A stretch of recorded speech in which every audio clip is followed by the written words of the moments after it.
Welcome to MK wisdom. మన పేగులకు పెరుగు రక్షణ. తరచూ పెరుగు తినటం వలన జీర్ణకోశం మొత్తాన్ని ఆరోగ్యంగా ఉంచుతుందని, ఎముకలు గుల్లబారటం, మధుమేహం ముప్పులు తగ్గుతాయని అధ్యయనాలు చెబుతున్నాయి. ఇప్పుడు మరో మంచి విషయము బయటపడింది.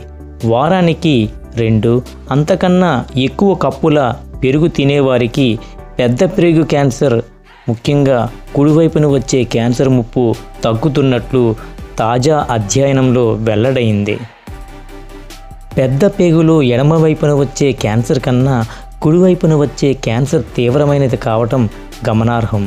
పేగుల్లోని బ్యాక్టీరియా సమతుల్యంగా ఉండటానికి పెరుగులోని బ్యాక్టీరియా తోడ్పడటం వల్ల క్యాన్సర్ ముప్పు తగ్గటానికి వీలవుతుందని భావిస్తున్నారు.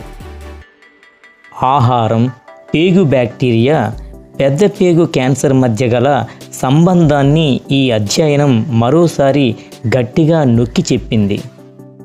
అయితే మన ఇంట్లో తోడు పెట్టుకున్న తాజా పెరుగు చాలా శ్రేష్టమైనది, మన ఆరోగ్యానికి మేలు చేస్తుంది.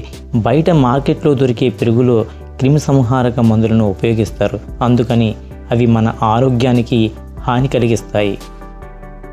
అలాంటి పెరుగును వాడకుండా ఉండడమే ఉత్తమం. ఒక్క విషయం, బాగా పులిసిన పెరుగును తినవద్దు, అది మీ ఆరోగ్యానికి హాని కలిగిస్తుంది. మరొక మంచి వీడియోతో మళ్ళీ కలుద్దాం. అంతవరకు సెలవు. Thank you for watching.